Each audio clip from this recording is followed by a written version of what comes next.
How's it going, everyone? Welcome back to Oh Brother Comics. Today, Matt, Nick, and I are going to be going over our 10 in 10.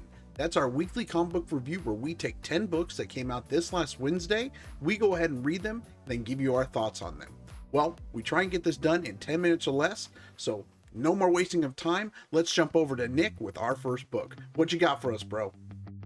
So first up for me is Clear #1 by Comixology. This is written by Scott Snyder and illustrated by Francis Manapul. So this issue was absolutely amazing. Scott Snyder totally knocked this one out of the park. For the first few pages, I wasn't really sure what was going on, but it totally came full circle and everything just clicked. The whole story fell in line and was just so good. I even had chills at a few points. The cyberpunk-esque future setting is great, and coupling that with the mid-1900s detective-type mystery just made for such a great story. I rated this issue at a 4.6 out of 5, and this is definitely my pick of the week. All right, everybody. The next book that we will be talking about is Vampirella #2 by Dynamite. The writer is Tom Snygoski and Janine Archison, and the artist is Daniel Main. This was a really fun, action-packed book. Everyone's getting in on the multiverse hype, and Vampirella is right there with them. I really enjoyed the story. It's straightforward. It's easy to absorb. It has a lot of very amusing characters. There's a Vampirella that is, I think she's called Bloodwing or something, but she's hunting down the rest of them, the other Vampirellas. And it kind of got me thinking of the movie The One with Jet Li in it from like a long time ago, where he goes and he kills his other multiverse selves and he, like the power disperses. But in this story, all the power goes to the killer. But yeah, it's a fun book. I give this issue a lighthearted and immersive 2.7. I think it's super fun to follow along with. For our next book, we chose Harley Quinn Eat, Bang, Kill Tour #2, written by T. Franklin and artist by Max Serin. This book continues to be quite a fun read. Harley and Ivy are continuing to go on their honeymoon trip, and they are heading over to Selena's to see if she can actually hyena sit Harley's hyenas for her while they go on their trip. Meanwhile, Gordon is still after them, and he has tracked them down to Selena's, and now he is attacking because he is doing everything he can to get Gotham put back on the US map. This book has been a lot of fun. I rated it a 3.8 out of 5 this week. Up next for me is ETER #1 by AWA Upshot. This is written by Jeff McComsey and illustrated by Javier Pulido. So I think this story has a lot of merit. It definitely could be a great story, but it is lacking a bit of context. I also think that the art style kind of takes away from the story. The cover is really what sold me on picking up this issue. It looked amazing, very realistic, intriguing. The art style on the inside is definitely not the same. It's very cartoony and just really detracts from the overall story. I rated this at a 2.8 out of 5 just because it does have a solid story. It just needs some refining and hopefully some art that really complements it. The next book that we're going to talk about is Batman, The Imposter, #1 by DC, of course. The writer is Mattson Tomlin and the artist is Andrea Sorrentino. I really like this book. This is my pick of the week. The art fits this story like so great. Like if I was to close my eyes and envision what Gotham City would look like and feel like and smell like, like this book captures it perfectly.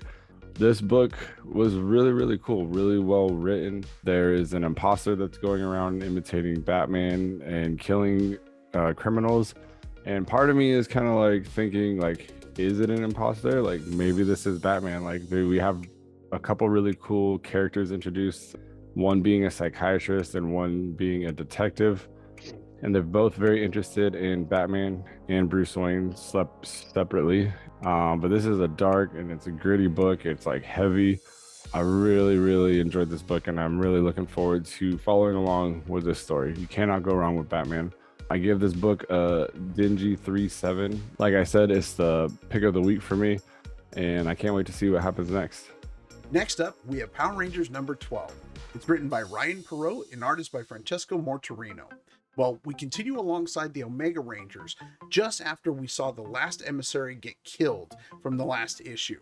Zaratus shows up and resurrects the final Imperial and then instructs them to come to Earth to help them with his plans. Before they do, they decide to go ahead and cleanse this planet and leave the Omega Rangers there to die. Trini, as a last-ditch effort, does everything she can to get a signal out to see if anyone's out there listening that could possibly help them get off this planet before it destructs. Unfortunately, their calls go unanswered, and as they're about to give their last dying breaths, none other than Yale, the Blue Omega Ranger, actually shows up to save them. I've been really enjoying this story. We're finally leading up to the Eltarian War that Mighty Morphin and Power Rangers has been culminating to. I can't wait to see what's coming next. This was my pick of the week. I rated it a 4.2 out of 5. My next issue was Star Trek The Mirror War #1 by IDW. This is written by Scott and David Tipton and illustrated by Gavin Smith. So I'm really liking this series. I have always been intrigued by the Mirror Universe since its introduction in the original series and then revisited in Deep Space Nine, Enterprise, and most recently in Discovery.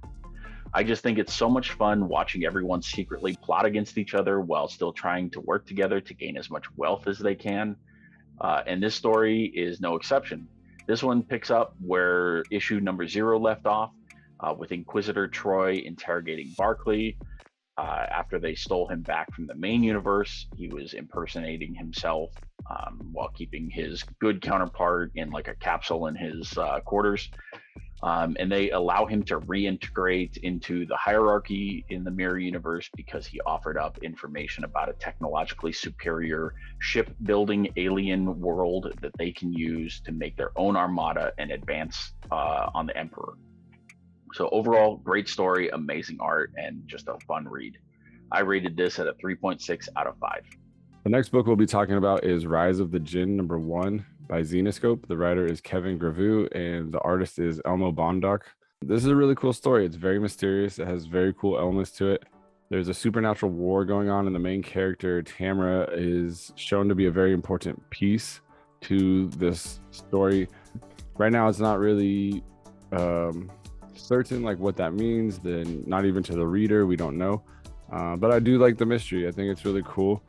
Visually, this comic is just simply awesome. I'm really loving the art. I'm loving all the the way the characters look. There's kind of these supernatural entities that are in there. This is only a 3-comic series, so I think it's going to move really quick. But yeah, I'm giving this book a promising 3.6. I'm really excited to follow this series, and I think every book is only going to get better and better. Our next book on the list, we have The Army of Darkness 1979. It's written by Rodney Barnes and artist by Tom Garcia. I did quite enjoy this book. It wasn't amazing. It had its quirky, cheesy moments, but overall it felt like an Army of Darkness book, and I really enjoyed it. I am definitely enjoying getting some more Ash stories, especially with Halloween just around the corner. In this issue, we find Ash basically being transported to New York City 1979. And in this setting, the gangs in New York are basically finally joining forces to take over the streets from the police and get all the power for themselves. Well, unfortunately, one gang in particular, the Warlocks, have other plans. They show up with the power of the Necronomicon and just start annihilating other gangs. Well, Ash, now also running his own gang, the Half-Deads, are on a mission to get the Necronomicon from the Warlocks and get Ash back to his time. This book's been a lot of fun. Nothing amazing, like I said. I rated it a 3.5 out of 5. Last up for me is Star Wars War of the Bounty Hunters #5 by Marvel Comics. This is written by Charles Soule and illustrated by Luke Ross and David Messina. So this story is exactly why I love Star Wars so much. The story is great, the art is amazing, and this is just the end of the first part of a trilogy of comic stories. We knew it had to end with Jabba getting Han, but how we got to that point was just anyone's guess, and it was great. Everyone that was going after him, the Hutt Council, the bounty hunters, the main crew, they all had possession of him at some point, and it was awesome. Leia does get some more context from Lando regarding Kira, but she didn't get the full context. That kind of ended up getting stopped in the middle of the action. This was just a great culmination of the War of the Bounty Hunters, and I rated this at a 4.2 out of 5. Well, all right, guys, that's going to do it for this list. We hope you all enjoyed the list we put together for you. If we happen to miss any books that you're really interested in, go ahead and leave us a comment down below and let us know what you thought about it. We'd love to talk to you about them. Also, while you're at it, if you feel that you enjoyed this video, consider giving us a thumbs up. It really helps us out a lot, and we enjoy making these videos for you guys. Well, thank you all for watching. We'll catch you guys later this week. Have a great rest of your weekend. We'll see you later.